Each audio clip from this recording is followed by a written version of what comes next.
গল্প রহস্যময় হারানো খেলনা। বয়স মাত্র ১-০, কিন্তু রাহুলের মনে মধ্যে এমন কৌতূহল আর খেদ যা অনেক বড়রাও অবাক হয়ে যাবে। পাড়ার সবাই তাই তাকে ডাকে নাট গোয়েন্দা।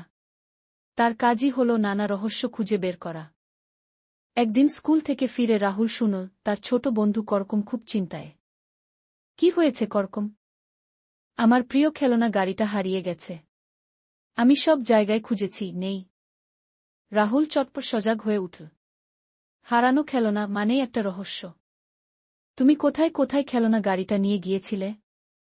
বাড়ির উঠানে খেলছিলাম, তারপর মা ডাকলে ঘরে যাই, কিন্তু ওটা সঙ্গে নিইনি গিয়ে। রাহুল সঙ্গে সঙ্গে চলে গেল উঠানে।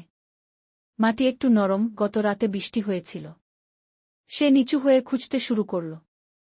হঠাৎ তার চোখে পড়ল কয়েকটি ছোট ছোট পানির ছাপ। ছাপগুলো উঠান থেকে চলে গেছে পাশের বাড়ির দিকে। করকম, তুমি কাউকে দেখেছিলে কি পাশের বাড়ির দিকে যেতে? না, আমি ঘরে ঢুকে পড়েছিলাম ঘু। রাহুল ছাপ অনুসরণ করতে করতে গেল পাশের বাড়ির দিকে। ওটা ছিল কুটুরদের বাড়ি। কুটুর রাহুলের বন্ধু, তবে একটু দুষ্টু টাইপ। কুটুর, রাহুল ডাকল। কুটুর এসে দাঁড়াল, মুখে একটু অস্বস্তির হাসি। তুই কি কিছু জানিস? না, আমি তো সারাদিন স্কুলে ছিলাম।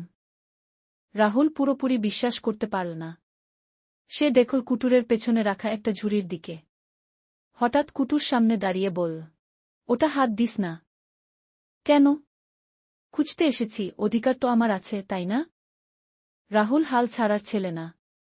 বলল, ঠিক আছে, তাহলে আমি মাকে বলবো। কুটুর একটু থেমে বলল, আচ্ছা আচ্ছা, দয়া করে কিছু বলিস না। সে নিজের ঝুড়ির মধ্যে থেকে বের করে আনল খেলনা গাড়িটা। হারিয়ে যাওয়া করকমের প্রিয় খেলনা। তুই এটা চুরি করেছিলি? রাহুল বিস্ময়ে জিজ্ঞেস করল। আমি তো শুধু খেলছিলাম। করকম চলে গেলে আমি ওটা নিয়ে এসেছিলাম। পরে ফেরত দিতে ভুলে গিয়েছিলাম। রাহুল কুটুরকে কিছু বলল না, কিন্তু করকমের কাছে গিয়ে বলল, ঠিক আছে, করকমের কাছে দুঃখ প্রকাশ কর। তারপর আমি কিছু বলবো না গি।